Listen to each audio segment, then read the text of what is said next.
be thick.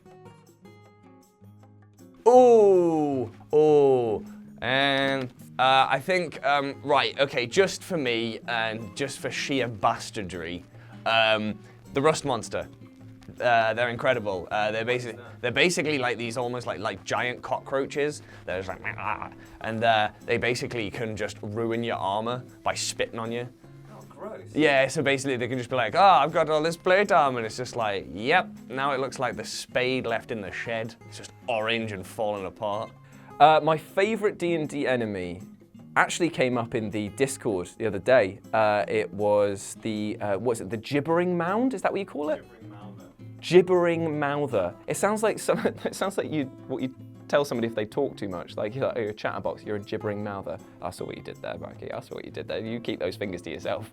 But I mean, who doesn't love the idea of a giant mound of flesh with teeth? I mean, it's a painful, horrible existence for that creature, clearly, but imagine just running into that thing. Awful. There's a couple. I love mimics because they can be anything, and that's always quite funny. I love, what they call it, the Yuan Ti? Yeah, the snake people. I like that because it reminds me of the old Conan the Barbarian cartoon I used to love watching as a kid. You know, and they're just like fighting people. It's like, it's normal people. Oh no, it's a snake person. And so it's just, I don't know, it's some kind of thing. It's like, I hate snake people. Like, kill the snake people. It's always fun. Any kind of like giant bug, I hate them. So I always feel very satisfied that my character in whatever setting we're in doesn't get itself in fear instantly and goes running up the side of a sofa screaming, kill it, kill it, kill it, I'm so scared. They can just get in there and just stab it in one of its many, many segmented eyes. Oh, this has really pickled me. Oh wait, no. I remember. So it wasn't technically D&D, it was Pathfinder. And I made a half-orc barbarian, shock horror. And he was called Kravosh, and he gained the name Wolfsbane at some point, but we'll get into that later. And this character was amazing, and my first thing I ever wanted to do, because it was Pathfinder, it's a little bit more crazy, and you can do more, there's grappling rules. So instead of actually trying to fight everything, I decided to just grapple things and throw cows at goblins. There's summoning rules, so if you plus like summoning rules with a big, strong character, you can just throw animals, and it's amazing. So you literally lobbed a cow at a goblin? Yep. Who came off worse than that? The goblin. Putty. The first D&D character that I remember was Gribble, and it was a gnome bard. He lived a very happy life in my first ever D&D session, where the DM Adam was basically telling us how to sort of build characters and get into the mindset of your role. I decided that meant that he should go to the bar and start singing, and he did. Caused a bar fight and ended the very first Dungeons & Dragons sessions that I ever played by killing someone by sitting on their neck. Good times. I'm not too sure if there's ever been like a D&D character that I've had before this, but the earliest one I can remember is a changeling investigator or a changeling operative or something like that I made for a online game of D&D 3.5 set in Eberron. Everyone's favorite Eberron. Yeah, he was some kind of like changeling spy, so his whole thing was like, you know, shapeshift and do different stuff. He was just like James Bond, but a little bit slimy. And I don't really care for James Bond, so I was really terrible at it and continuously forgot that Changeling's big stick was that they could change forms. So I would be like, oh, we need to infiltrate this place. And I'm like, wow, that's going to be pretty difficult, isn't it? Like, I don't know how we're going to do this, guys. If only we had somebody who could change skin. Yeah, it's like, look, that's the captain of the guard, and he's going to be away for a while, but, you know, get there faster. And I'm like, this is nice, isn't it, guys? Just spending time together. Oh, I think my favorite sort of D&D memory for me, especially, was the day that we stopped, we house ruled summoning when we were playing Pathfinder Kingmaker, because there was 6 of us, and 4 out of the 6 people had summoning, and they just constantly summoned things, so it would make one battle with maybe 5 bandits last like 12 rounds. And then the day that it was like, right, only you can have it, it made me very happy. And from that point on, I have cursed names. Yeah, it was all right, it was good.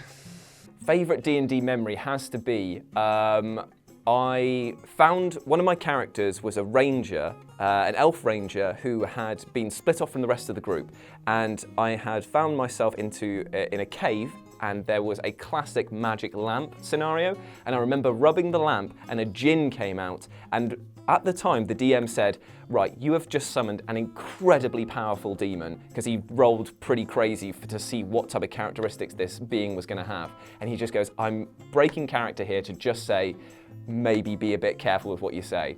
So I, obviously, took that as just being like, I own you now, you're my bitch, you're gonna do exactly what I say. And the djinn was like, I'm a malevolent spirit who will grant you wishes, but it'll be a heavy taxation on it, so be a bit careful with what you do. So again, the DM speaking through the djinn. I was like, I want a familiar. So he rolled on the table, got a polar bear, so I was loving life on that point. I was like, this is brilliant. And I was like, should I push my luck? I mean, I've already asked for one thing and it's come back and the bear seems pretty friendly. And I was like, I'm gonna push my luck. I want to have all of your powers and I want the ability to be able to teleport myself out of this place. And then he rolled some stuff behind the screen.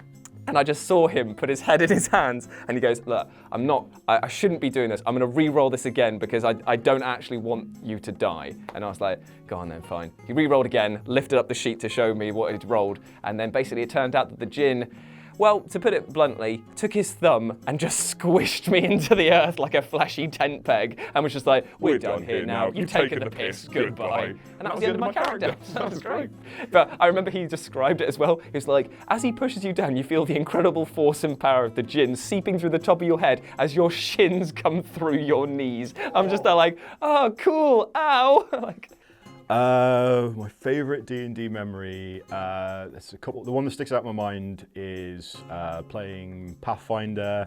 It was Kingmaker with Mikey and a few others, and we were escaping from an encampment of some kind, and we were just pegging it, like it was absolutely just sprinting it out into open fields where there was no cover and nowhere to like hide.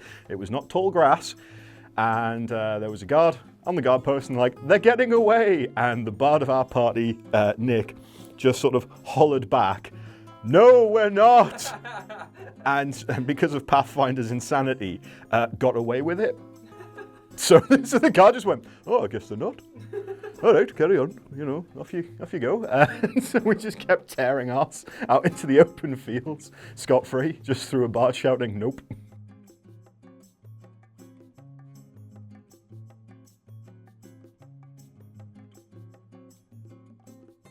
I've not had any like terrible, out and out terrible DMs, but what makes a bad DM is a person that won't go with being flexible with the party. I feel like if you've got a prescribed story and you're just trying to get from A to B and you're telling your players, no, you can't do that, no, you can't go there, I feel like that really restricts the entire concept of what an enjoyable Dungeons and Dragons experience is.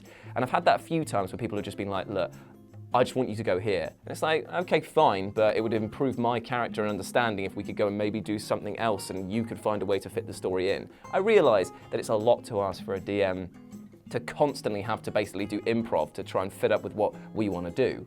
But at the same time, not having flexibility definitely is like a massive turn-off for me. I'd say a lack of consistency would be a big one. Sort of like, I get that, people get rules wrong or people are unsure about like how a rule should be interpreted. But once you as a group or as a party or the DM have agreed on something, stick with it. Don't use it as a placeholder to then find out if you've done something right or wrong. just stick with it. That's fine. Just play that. That's your universe now. That's how your world of D&D's physics acts. Don't sort of go back and forth on it. And the other sort of things of inconsistency is like, okay, everybody sort of like, you might want to fudge a roll or something like that because you think, shit, you know, you're gonna straight out, you know, kill something on like a first encounter or something, or whatever like that. So you'll fudge up your rolls, but either like understand where your own limit is when fudging rolls is. Like, don't do it just to benefit yourself or benefit your story. Like, if you have to do something like that, keep it consistent. Know where your own line is, because you'll, more often than not, you won't realize it how quickly players will pick up on it. Because you'll look across, like if you're a player and you've got an inconsistent DM, you'll be sat there thinking, well, I've just missed like twice or whatever. I've tried to do this and it's not worked in the past. And then somebody else in my group has had a similar sort of experience, and then they get it off on similar rolls.